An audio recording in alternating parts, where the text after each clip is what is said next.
क्या आप जानते हैं कि ऑस्ट्रेलिया में खरगोश को एक खूंखार आफत माना जाता है।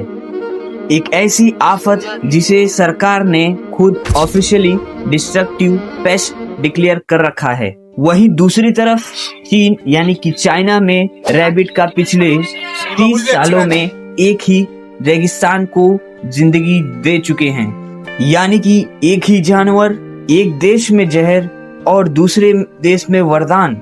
आज की कहानी है कुबुची डेजर्ट की, जिसे कभी सी ऑफ डेथ भी कहा जाता था और आज दुनिया का इकोलॉजिकल मार्वल कहती है।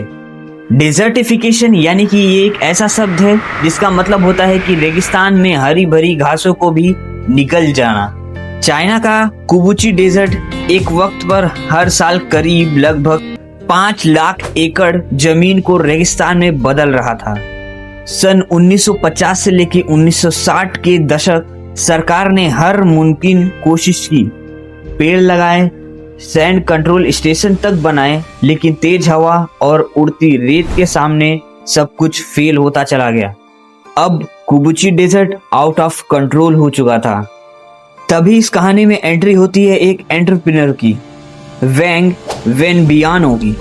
जब पूरी दुनिया यह कह रही थी कि रेगिस्तान को कभी बदला नहीं जा सकता, तो वैंग ने कहा मैं बदल के दिखाऊंगा। उसने पूरे रेगिस्तान में सूखी झाड़ियां बिछाई और उनके बीच में विलो ट्रीज लगाए, जिन्हें हम बेत का पेड़ भी कहते हैं। विलो ट्रीज खास इसलिए हैं क्योंकि इसकी जड़ें 300 फीट नीचे तक जाकर पानी ढूंढ सकती हैं। लेकिन असली लड़ाई अब वैंग ने कुछ ऐसा दिमाग लगाया जिसको कि आज तक किसी ने नहीं सोचा था। वैंग ने इंसानों की जगह पर अब रेक्स रैबिट को रख लिया काम के लिए। ये मात्र एक खरगोश की ऐसी ब्रीड होते हैं जिनका फर बेहद ही मुलायम और काफी ज्यादा महंगा यानी कि कॉस्टली होता है। लेकिन इन्हें लाने की वजह फर नहीं थी, बल्कि उनकी एक छोटी सी आदत जो कि वैंग को काफी ज्यादा अच्छी लगी। ये खरगोश विलो पेड़ की पतली टहनियां खाना पसंद करते थे, जिसका नतीजा मिलता टहनियां साफ हो जाती, पेपर इंडस्ट्री को काफी ज्यादा अच्छे रॉ मटेरियल मिल जाते और इससे खरगोश का खाना भी हो जाता और हमारा काम। अब शुरू हुआ असली जादू। विलो की जड़ें रेत में पकड़ने लगी, तेज हवाओं से रेत उड़नी बंद होने लगी और जमीन के अंदर नमी बचने लगी। उसी के दौरान जो रेक्स रैबिट्स थे उनका सबसे बड़ा योगदान सामने आया। इनके गोबर यानी कि रैबिट के वेस्ट से एक नेचुरल फर्टिलाइजर बनाया गया। ये खरगोश घास खाते लेकिन इसके बीज को नहीं पचा पाते थे, तो जब ये पूप करते थे तो बीज के साथ बाहर आते थे और कुछ टाइम बाद घास अपने आप उगने लगती थी। अब रेत धीरे धीरे खेती के लायक जमीन में बदलने लगी थी। अब आता है इकोनॉमिक रिवॉल्यूशन।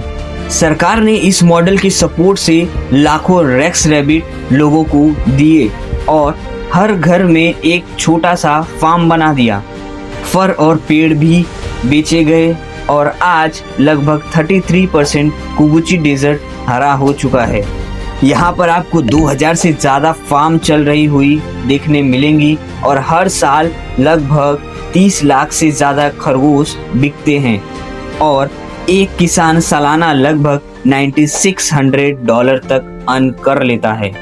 अब सोचिए जरा, जो लोग कभी उस रेगिस्तान में रहना पसंद ही नहीं करते थे, वही आज अमीर बन गए हैं। अब सवाल उठता है ऑस्ट्रेलिया और चाइना के ऊपर। अगर खरगोश इतने ज्यादा फायदेमंद हैं, तो ऑस्ट्रेलिया में आफत क्यों कंट्रोल नहीं की गई?